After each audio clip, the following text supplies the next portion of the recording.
Okay, welcome to Avita Yoga and A Course in Miracles. This is lesson number 128. The world I see holds nothing that I want. And if you only have a minute or less to dedicate to this timeless idea, this deeply helpful idea, then just bear with me for about a minute and I'll share the essence of the practice. In the first paragraph, it says, "Believe this thought and you are saved from years of misery, from countless disappointments, and from hopes that turn to bitter ashes of despair." Okay, so where is true hope? True hope lies in the truth that this world is not our home. And so we seek salvation here. We seek comfort. We seek all the things that we think that we want and need to make us happy.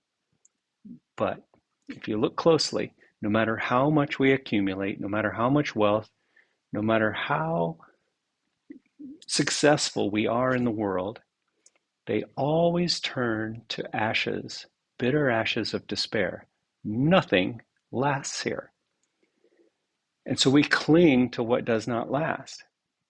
This idea, the world I see holds nothing that I want, encourages us to gently release. We stop clinging. We begin to truly let go. And as we let go, the Course promises us, for every little bit that we let go in time and space, we begin to join and experience the bounty and the real, true wealth that is our natural inheritance. Heaven, heaven on earth, is the experience of the love and light and just letting it come through the illusion that we call life. All right, so just take that idea with you through the day. But if you want to hang out here a little bit longer, I'll go through some of the paragraphs here that shine more light on this idea. Sometimes I recommend a yoga shape, and the one I'm recommending today is very, very simple. If you're sitting in a chair, if you're sitting on the floor like I am, lean back, close your eyes, unless you want to read along with me. Just close your eyes and take it in. Let it be a meditation that moves you toward the light. Paragraph 1. The world you see holds nothing that you need to offer you, nothing that you can use in any way, nor anything at all that serves to give you joy. Believe this thought and you are saved from years of misery, from countless disappointments, and from hopes that turn to bitter ashes of despair. No one but must accept this thought as true if he would leave the world behind and soar beyond its petty scope and little ways. So no matter how vast and attractive the world seems to be, its scope is petty. Now, this includes the universe, right? We think we're really going somewhere when we venture to Mars or we want to go conquer the universe and explore the galaxy, is find other places to live. It's all petty because it's all part of the illusion. It includes the world that we see. It includes the entire universe. It seems to go on forever. Still, its scope is petty compared to the boundless love and light that is our reality. It neither has a beginning nor an end. Okay, that's true presence. That's nowness.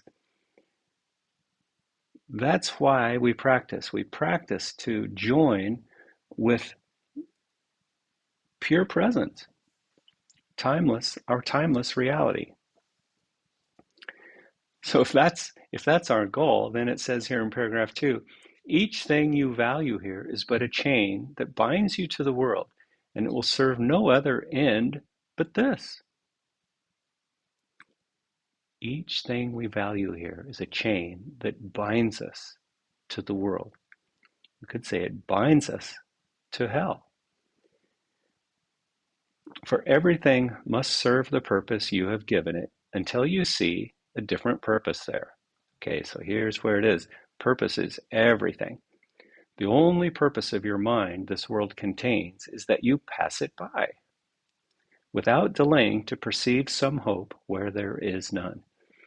All right, so have you heard the phrase, no good deed goes unpunished?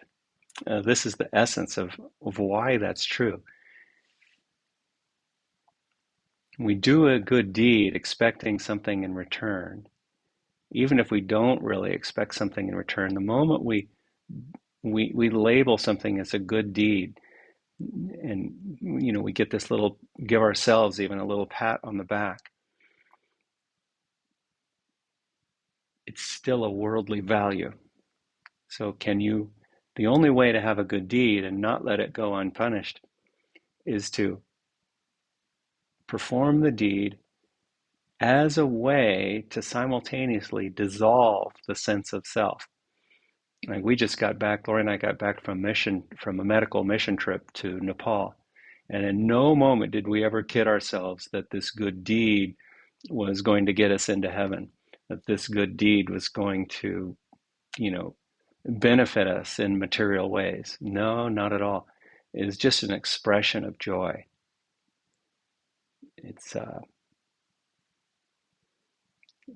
It really comes down to this idea that anything we do, we give wholeheartedly. And in that giving, in that wholehearted giving in the moment, we simultaneously receive. That's it. That's the treasure. So the only purpose worthy of your mind this world contains is that you pass it by without delaying to perceive some hope where there is none. The true hope is in escaping the world of time and space. Be you deceived no more. The world you see holds nothing you want. Paragraph 3. Escape today the chains you place upon your mind when you perceive salvation here. Okay, so we think of salvation as liberation, as finding the treasure that we're really looking for. And so escape today the chains you place upon your mind when you perceive salvation here in the world. It's not here. We will never find it here. For what you value, you make part of you as you perceive yourself. All things you seek to make your value greater in your sight limit you further. Hide your worth from you and add another bar across the door that leads to true awareness of your true self. Now that's what we want. That's salvation. That is liberation. That's the freedom and the joy and the love and the light. That's the treasure we're looking for. And now we know where to look for it. We know it's within. Okay, in the Bible, Jesus says, "Heaven is at hand." Okay, it doesn't get much closer than your hand. Or in another translation, once I heard, "Heaven is in your midst." It's the essence that we're looking for. So stop looking for it where it's not. Let nothing that relates to body thoughts delay your progress to salvation, nor permit temptation to believe this world holds anything you want to hold you back. Nothing is here to cherish. Nothing here is worth one instant of delay and pain, one moment of uncertainty and doubt. The worthless offers nothing. Certainty of worth can be found in worthlessness. I got to read that sentence again. Certainty of worth cannot be found in worthlessness. See, there's so much urgency here in this paragraph. It's because it's pointing to the power of now. There's only now, and there's only in this present moment, which seems to be, as we go through time and space, moment by moment. In reality, there's only this thing called now. There is no time. That's why nothing here is worth one instant of delay, one moment of uncertainty or doubt. Not for a nanosecond should we vacillate or wonder or worry or question. Question the values, yes, but don't question, what am I supposed to do? Is this good? Is this bad? No, no, no, no. Keep coming back, and the power of now will guide you. Paragraph 5. Today we practice letting go all thought of values we have given to the world.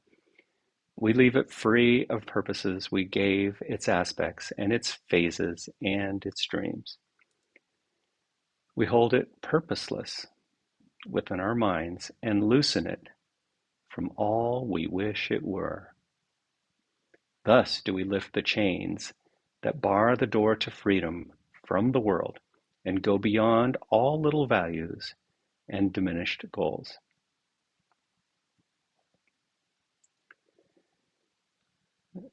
So I can think back on my life and think of, especially through my 20s, I was looking for purpose in the world, trying to find meaning in the world. And at the age of 29, A Course in Miracles popped into my life, and that's when the undoing really began. And I began to just release myself from the idea of finding meaning in the world. And as I released looking for purpose out there, I began to find this immense feeling of worth and fullness and wholeness within. Not in my body, Jeff Bailey. No, it's universal. It's a wholeness that we share. Seemingly, we each find it. But because in a hologram, all parts are connected, when we find it for ourselves, somehow, some way that we really won't understand, we find it for all. So there's no selfishness.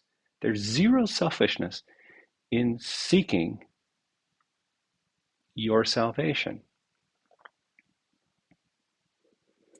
That's how we lift the chains that bar the door to freedom. In paragraph 6, it says, pause and be still a little while, and see how far you rise above the world when you release your mind from chains and let it seek the level where it finds itself at home. It will be grateful to be free a while. It knows where it belongs. But free its wings, and it will fly in sureness and in joy to join its holy purpose. That's a purpose beyond the world. Let it rest in its Creator, there to be restored to sanity, to freedom, and to love. What a beautiful paragraph. And then it recommends, give your mind 10 minutes rest 3 times today. And when your eyes are opened afterward, you will not value anything you see as much as when you looked at it before. See how gentle the undoing is? It's not asking us to just do this all at once. It does bring us back to the power of now, this holy instant. But Spirit knows it's a very gentle awakening. Your whole perspective on the world will shift by just a little every time you let your mind escape its chains, little by little. It's the same way we unwind restrictions in the joints and connective tissues in the body in the yoga practice. The world is not where it belongs. And you belong where it would be and where it goes to rest when you release it from the world. Talking about your mind here. Let me read that again. Your whole perspective on the world will shift by just a little every time you let your mind escape its chains. The world is not where your mind, belongs. And you belong where it would be And where it goes to rest, again, your mind, when you see, we have the power. The power of decision is our own. When you release your mind from the world, your guide, capital G, is sure. Open your mind to Him. Be still and rest. Final paragraph. Protect your mind throughout the day as well. And when you think you see some value in an aspect or an image of the world, refuse to lay this chain upon your mind, but tell yourself with quiet certainty, this will not tempt me to delay myself. The world I see holds nothing that I want.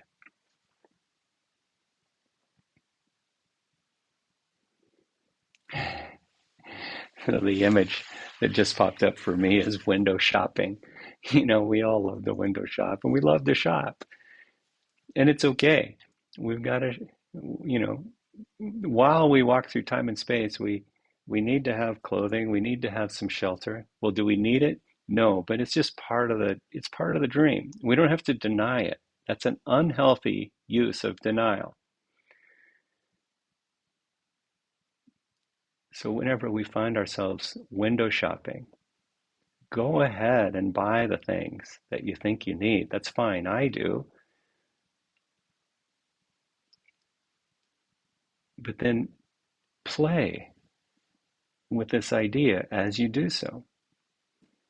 I'll read the paragraph again. Just imagine yourself window shopping or grocery shopping, whatever.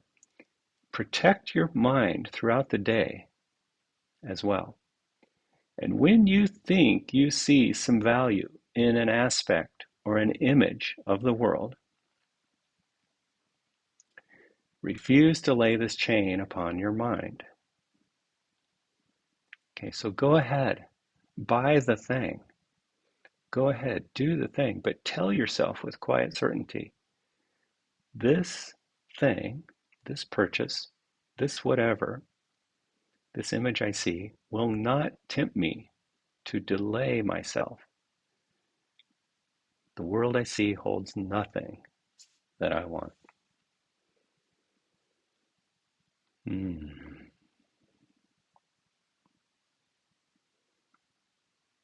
In finishing, let's close the eyes, bring your hands to your heart as a reflection of the truth and the love and the light that we do want.